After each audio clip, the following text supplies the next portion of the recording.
Hey, my name is Steve, composer, engineer, and lecturer. Welcome back to the channel and your first steps in Logic Pro.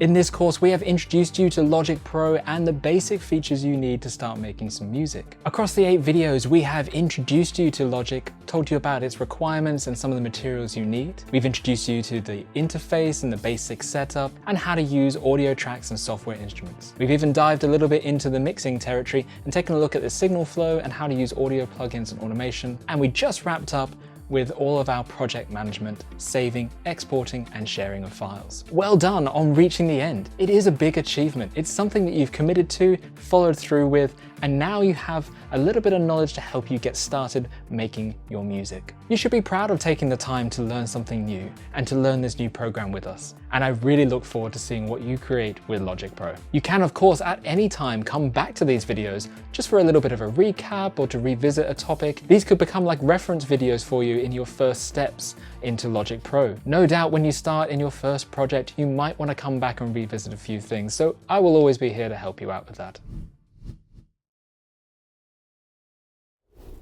So I have some advice for you as you branch out into your first Logic Pro musical project. Firstly, take the time at the beginning here to learn your skills thoroughly. These foundational skills that we've discussed, the basic features that you need, are the building blocks to better things. Don't worry if you suck to begin with. It is a part of learning anything new. So don't be hard on yourself and just keep going. Try and collaborate as well. Collaborations are really useful and not uncommon in the music industry. Whether it be working with someone or just getting some feedback on your project, it can be really valuable to hear what someone else has to say. Maybe it's a teacher or a mentor.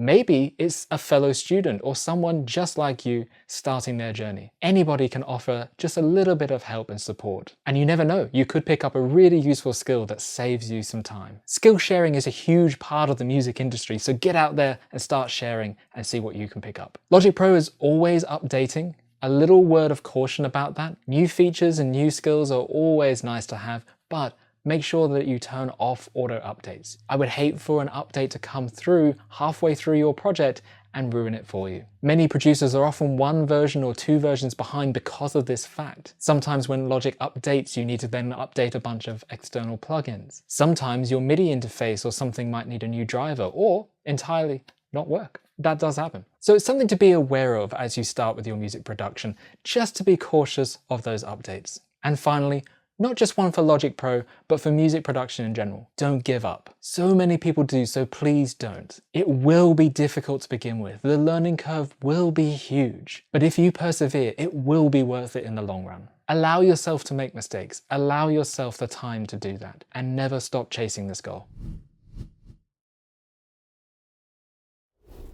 So if you want some more Logic Pro tips or you're wanting to branch out a little bit further, do consider subscribing to this channel. I do have a lot of cool videos and little tips and tricks for Logic Pro and a lot more on the way. Not just Logic Pro, but a number of other applications, as well as general music, composition and production tips. In the future too, there will be a lot more tutorials coming to this channel, and one of them might pique your interest. So thank you for subscribing, thanks for joining the channel and this course, and I will catch you in the next video.